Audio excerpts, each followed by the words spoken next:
To customize the app refresh rate on your Tecno Camon 50 Pro or 50 Ultra, all you have to do is go into settings, tap on settings, and then you want to scroll down and select display and brightness. Under display and brightness, simply scroll down once again and select screen refresh rate.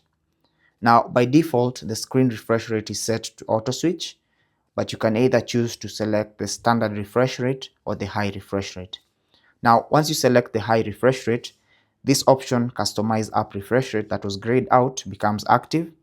And once you tap on that, you can be able to see all the apps that support the different refresh rates that this phone supports. So we have all these apps that support the 144 Hz refresh rate and the other apps that support up to 120 Hz refresh rate. So select the app that you want to change the refresh rate for.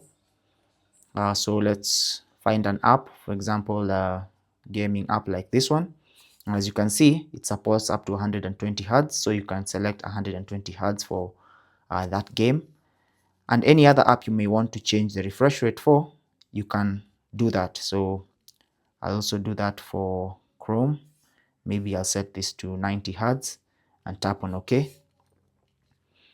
And for these others, I can maybe select something like 144 Hz and tap on OK. So you can go doing this for all the apps that you may want to customize the app refresh rate for. However, if the refresh rate that you've selected here is lower than the actual refresh rate you customized, then the higher refresh rate that you may have chosen will not work. So you have to really select the high refresh rate to activate this option and subsequently select or customize the refresh rate on the other apps. But that's basically how to customize the screen refresh rate on your Tecno Camon 50 Pro or 50 Ultra. Take care and God bless.